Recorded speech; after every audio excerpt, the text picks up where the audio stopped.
चला तर मंडळी, बनवूया झटपट वांग बटाटा भाजी। तर त्याच्यासाठी आपल्याला हे सर्व साहित्य लागणार आहे। वांगे बटाट्याच्या भाजीला लागणारं सगळं साहित्य आपण हे असं कट करून घेतलेलं आहे। लसूण ठेचून घेतलेला आहे, मीडियम साईजचा टोमॅटो, मीडियम साईजचा कांदा, मीडियम साईजचा बटाटो आणि कढीपत्ता आणि हे वांगे असे बारीक आपण कट करून घेतलेले आहे। तर चला करूया मग वांग्याची भाजी।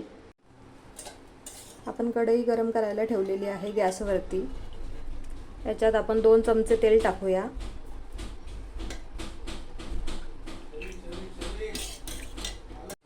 आता तेल चांगलं गरम झाल्यावरती आपल्याला राई टाकायची आहे।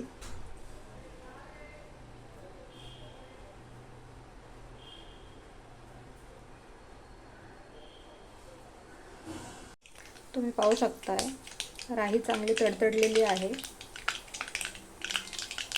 राई चांगली तडतडली मग आपण लसूण आणि कढीपत्ता टाकायचा आहे।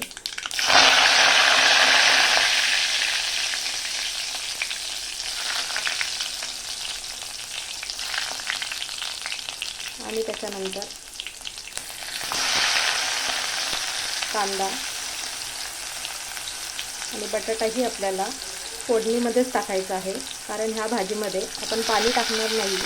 त्याच्यामुळे कांदा परतता आपला बटाटाही शिजून जाणार।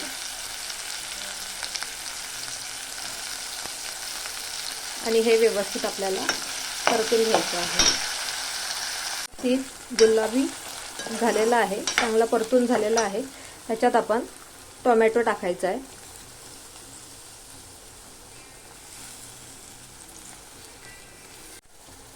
आता याच्यात आपण टोमॅटो टाकून घेतलेला आहे। आता टोमॅटोही चांगला परतून घेऊया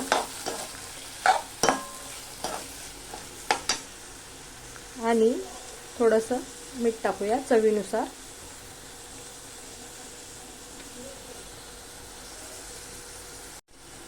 आता व्यवस्थित परतून घेऊया परत। पुन्हा परतून घेऊया।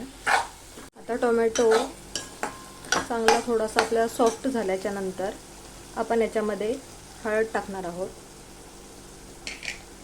लाल तिखट,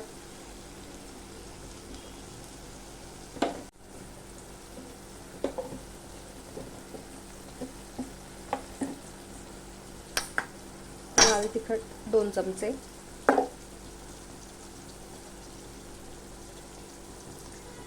आणि गरम मसाला।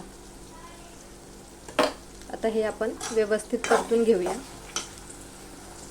तुम्ही बघू शकताय भाजीला किती छान कलर आलेला आहे। आता आपण वांगे टाकणार आहोत। वांगे शेवटी याच्यासाठी टाकलेत की वांग लवकर शिजतं, बटाटा शिजायला थोडासा वेळ लागतो। त्याच्यामुळे आधी बटाटा फोडणीला देऊन घ्यायचा, वाफेवरची भाजी करायची असेल तर। तुम्ही पाहू शकताय मी याच्यात पाण्याचा जराही वापर केलेला नाहीये। बटाटा फोडणीला टाकल्यामुळे बटाटा व्यवस्थित शिजून जातो आणि वांगही आपलं व्यवस्थित शिजतं। तर आता आपण याच्यावरती झाकण ठेवूया। आता आपण याच्यावरती झाकण ठेवून घेतलेलं आहे। एक 5 मिनिटं आपल्याला वाफ आणून घ्यायची आहे। कलरही छान आलेला आहे।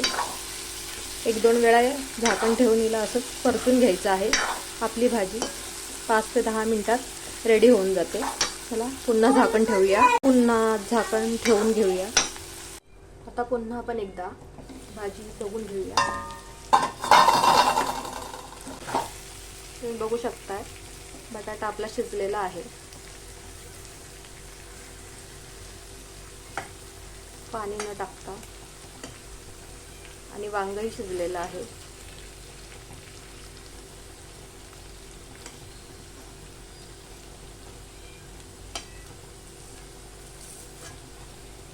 वांगही शिजलेलं आहे।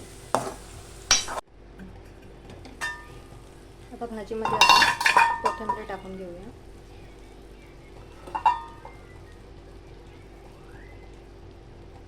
आणि 2 मिनिटे झाकण बंद करून ठेवू। तर फ्रेंड्स, तर तुम्ही पाहू शकताय एकही पाण्याचा थेंब न वापरता वाफेवर शिजवलेली वांगा बटाटा भाजी. तुम्ही पाहू शकताय कलर किती छान आलेला आहे तिचा. तर तुम्हाला ही माझी रेसिपी आवडली असेल तर नक्कीच एकदा ट्राय करा.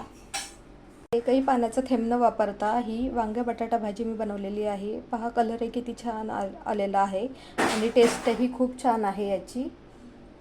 कलरही खूप छान आलेला आहे आणि टेस्टही तेवढीच छान आहे. पाहू शकताय किती छान चमचमीत दिसते.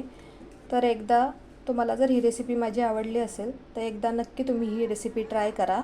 तोपर्यंत हेल्दी खा आणि मस्त रहा.